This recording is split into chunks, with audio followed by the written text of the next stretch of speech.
네, 맨체스터 유나이티드가 이제 더리우트 그리고 마즈라리. 속은 괜찮았나요? 속이요? 네. 그때 치료 먹고 아직 속이 썩은 것 같은데. 속도 썩은 진짜? 것 같아. 솔직히 말해봐. 크게 지장 없었어요 사실. 진짜? 그 정도 먹고 속이 뒤집어. 근데 냄새 안 났어요? 사실 수습하느라 되게 힘들었죠. 그래가지고 우리 같이 간 피디가 입에 이렇게 먹는 사탕 같은 거 있잖아요. 그거 한 6개인가 7개인가 동시에 먹고 있었고. 왜? 향을 지워야 되니까. 아무래도 입에서 그게 계속 나잖아요 이게. 나긴 나죠. 냄새가 나긴 났어요? 나죠, 당연히 나죠. 근데 그걸 어떻게 먹냐고. 엄청 역하죠. 끔찍하고 그거 진짜. 근데 그게 참아져? 참아지긴 하더라고. 근데 진짜 역해요. 내가 옆에서 진짜 따라하지 마세요. 진짜 여러분. 내가 오버했잖아요. 네, 오버가 아니고 형도 저한테 리얼한 리액션이에요. 그지? 프링글스 그 리액션이 진짜 오버한 리액션이시고 이거는 진짜 형이 너무 솔직하게 한뿐만이 아니었거든. 같이 와 있었던 우리 요원들, PD들도 다 너무 힘들어하고 그랬는데. 와, 그거를 그렇게 먹었다고? 진짜 다시 봤습니다. 저도 힘들었는데 뭐 먹어야 이게 끝날 거 아니에요. 저는 사실 좀 형철이의 어떤 이 의지력과 인내심은 대단하구나라는 것을 느꼈는데, 와, 그거 참는다고? 진짜 따라하지 마세요. 진짜 범인이 아니야 너는. 내가 봤을 때. 와, 아무튼 솔직한 모습이었다는 거 알겠습니다. 자, 오늘 또 축구 이야기 한번 해볼 텐데 맨유 이야기를 해보려고 합니다. 맨유에서 또 이제 감독을 맡고 있는 터나 얘기입니다. 아무래도 이제 지금 또 다른 터나의 제자 더리우트와 마즈라위의 맨체스터 유나이티드이 지금 유력하다고 하는데, 그러니까 보면 더리우트나 마즈라위를 영입한 거는 사실 지난해 보여줬던 그 아약스의 돌풍. 지난번에 터나가 있을 때 아약스의 돌풍. 그 멤버들이 맨유로 다시 모이고 있거든요 지금. 그렇죠. 다 보면 이제 2018-19 시즌 때 챔피언스리그 4강 그 돌풍을 일으키는데 기여가 됐던 선수들이 이제 더리우트랑 마즈라위죠. 그들이 이제 다시 와서 또 터나와 이제 재회를 하게 되는 게 특징이 있고요. 근데 지금 터나우도 지금 상황에서 부담이 될 수밖에 없는 게 뭐냐면 아약스에서 데리고 온 이 안토니라는 이런 짐이 있습니다. 짐이 있죠. 아주 큰 짐이 있죠. 이거를 이제 이 선수 때문에 사실 이미지가 터나 감독이 안 좋아지는 거예요. 그러니까 데리고 왔는데 이렇게 비싼 돈 주고 데리고 왔는데 또 아약스야? 물론 이제 리산드로가 좋은 활약을 해주긴 하지만 부상도 좀 많았었고 있는 편이고 아무래도 터나 감독이 좀 새로운 선수들을 쓰는 것도 보고 싶다. 한편으로는 혹시 또 안토니아 같은 사례처럼 우려가 된다 하시는 분들도 계신데, 그래서 이렇게 제자들이 많이 모여있는 상황이 사실 흔치는 않잖아요. 이렇게 한 감독을 위해서 제자들이 이렇게 한 팀에서 같이 이렇게 뭔가 다시 뭉치는 그런 그림이 그려지는 게 쉽지 않은데, 한번 여쭤보고 싶은 게 있었습니다. 과연 이 제자들이 이렇게 모여서 시너지가 난다고 생각하는지, 축구 감독이. 날 수 있죠. 시너지가 날 수 있다고 저는 생각을 합니다. 근데 이제 감독이 어떤 새로운 팀을 맡았을 때 자기가 이제 선호했던 선수를 데리고 가는 경우가 있습니다.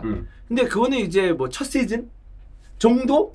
왜 이제 감독 갈 때 같이 가는 경우가 있는데, 그 이후부터는 좀 물론 이제 본인의 어떤 제자들이, 이전의 제자들이라고 해야 되나요? 같이 이제 팀에 있었던 선수들이 오긴 하지만, 저는 개인적으로 아약스 출신들이나 지금 또 더리우트 마즈라위 왔을 때 활약 생각 안 하고 봤을 때는 이거는 진짜 너무 한편의 시각으로는 과거의 영광만 가지고 그 추억에 빠져서 선수들을 데리고 오는 게 아닌가 라는 얘기는 충분히 할 수 있죠. 사실 시너지 날 수 있습니다. 근데 중요한 게 뭐냐면 그때가 벌써 몇 년 전이잖아요. 꽤 됐죠. 특히 더리우트와 마즈라위는 아약스 2기 멤버가 아니잖아요. 1기 멤버잖아요. 그러니까요. 터나와 아약스. 그러니까 거기서 오는 걱정은 분명히 있지 않을까. 더리우트도 부상도 있는 거고, 마즈라이가 또 어느 정도의 경쟁력을 프리미어리그에서 보여줄 수 있을지 모르겠고, 물론 이제 가격을 생각한다면은 충분히 영입할 수 있는 선수라고 생각을 하지만, 우리가 봤을 때는 이제 팀의 시너지, 팀 안에서 시너지 효과가 나고 그럼으로써 이제 순위가 상승하는 그런 모습을 바랄 텐데, 물론 잘할 수도 있겠지만 저는 부정적인 시각은 아니에요. 아니지만 진짜 다 끌어모으긴 한다 라는 얘기는 할 수 있지 않을까요? 만약에 형이 감독이세요. 형이 잘 아는 제자들을 이렇게 지금 터나 감독이 아약스의 제자들을 만난 것처럼 다 긁어 모아요. 이렇게 해서 막 5명, 6명이 한 팀에서 만나. 그러면 형님은 자신감이 먼저 생길 것 같아요? 아니면 얘네 데리고 잘해야 된다는 부담감이 먼저 생길 것 같아요? 근데 터나로 인해서 뭐 더리우트도 슈퍼스타가 됐고 대형 얘기도 계속 나왔었잖아요. 프랭키 얘기. 그러면서 있죠. 이제 좋은 어떤 그 성적을 냈기 때문에 그런 끈끈한 어떤 전후에는 분명히 있을 것이다. 그래서 이제 그 선수들을 바탕으로 해서 팀을 만들면 더 단단해질 수 있으나, 그런 것도 있죠. 감독님 아약스만 챙기네?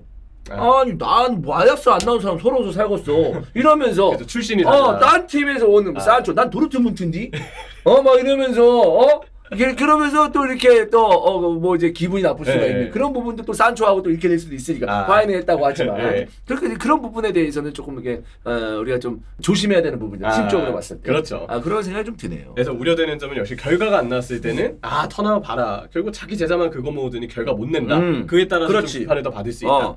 그런 점으로 좀 볼 수 있을 것 같아요. 근데 아약스를 떼고 영입 자체는 전 좋다고 보거든요, 사실. 저도 개인적으로 그렇게 봐요. 물론 이제 이렇게 제자가 정말 많이 이렇게 갖춰져 있는 게 흔한 사례는 아니고 보통 그게 첫 시즌에는 말씀드린 동시다발적으로 온다고 해도 여러 동시다발적도 아니야. 한두 명 데리고 가 사실. 이렇게 여러 시즌에 걸쳐서 오는 경우는 그렇게 드물어서 이런 상황이고 이렇게 구성이 돼 있고 심지어 아약스 출신은 아니지만 위트레흐트 때 제자를 포함해보면 암라바트도 사실 지난 시즌에 제자였었거든요. 그런 제자 출신 그런 것들로 보면은 참 특수한 사례라서 저희가 이제 이런 부분에서는 기대 요소다. 이런 부분에서는 부정적인 요소가 있을 것이다 라고 얘기 드렸지만 저도 개인적으로 더리우트랑 마즈라이는 필요한 영입이었다고 생각은 해요. 우려점은 물론 있지만 더리우트의 경우는 지금 개인적으로는 레니오로가 3개월 부상을 안 당했다면 어땠을지 모르겠으나 요로가 부상을 당한 이상 필요한 영입이라고 봅니다.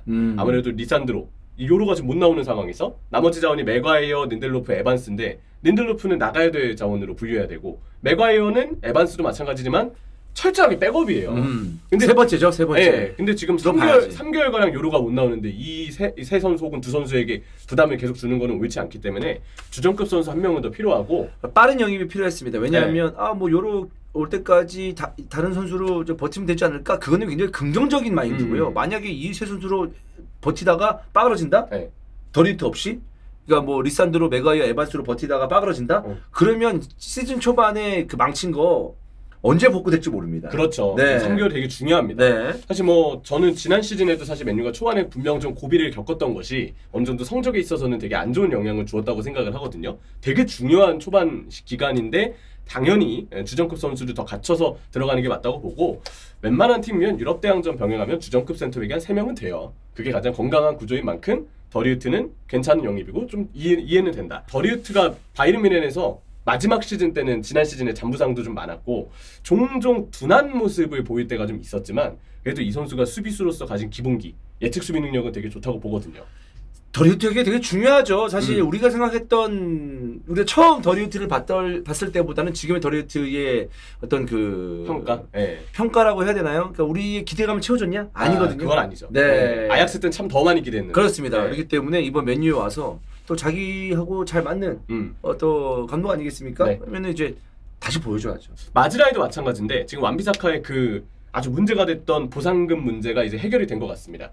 그래서 웨스트햄 이적이 이제는 뭐 거의 유력하다라고 보면 되고 달로 이외에 지금 오른쪽 풀백이 없기 때문에 마즈라이가 와서 백업 자리를 보는 것도 필요한데 이 선수의 또 하나의 장점은 달로도 그렇지만 좌우가 또 다 돼요. 그렇습니다. 그래서 왼쪽 풀백에 지금 쇼랑 말라시아가 부상이 너무 많아서 이 선수들의 내구성에 대한 우려가 있는 상황에 좌우 풀백 다 되는 마즈라이는 필요하죠. 그래서 마즈라이의 어떤 그 경기를 풀어낼 때 패스를 못 부리는 선수 아닙니다. 공격적으로 올라갔을 때 마무리가 좀 아쉽고 잔부상이 좀 아쉽긴 하지만 마즈라이가 그래도 기본기는 또 괜찮은 기간을 보여줬던 그 기간이 있었던 만큼 마즈라이도 그런 멀티 자원으로서의 백업, 준수한 백업이 되어주길, 준수한급 이상의 백업이 되어주길 바라겠고 그래서 더리우트와 마즈라이 이렇게 맨체스터 유나이티드가 수비진 보강에 나섰고 아직 보강 필요한 포지션이 좀 있습니다. 여전히 그 왼쪽 풀백 자리는 마즈라이 영입과 별개로 왼쪽 풀백 자리는 계속 뭔가 루머가 좀 나오고 있고 수비형 미드필더가 또 어떻게 될지도 지금 주목이 되는데 남은 이적 시장 기간을 맨유가 어떻게 풀지 계속해서 지켜보도록 하겠습니다.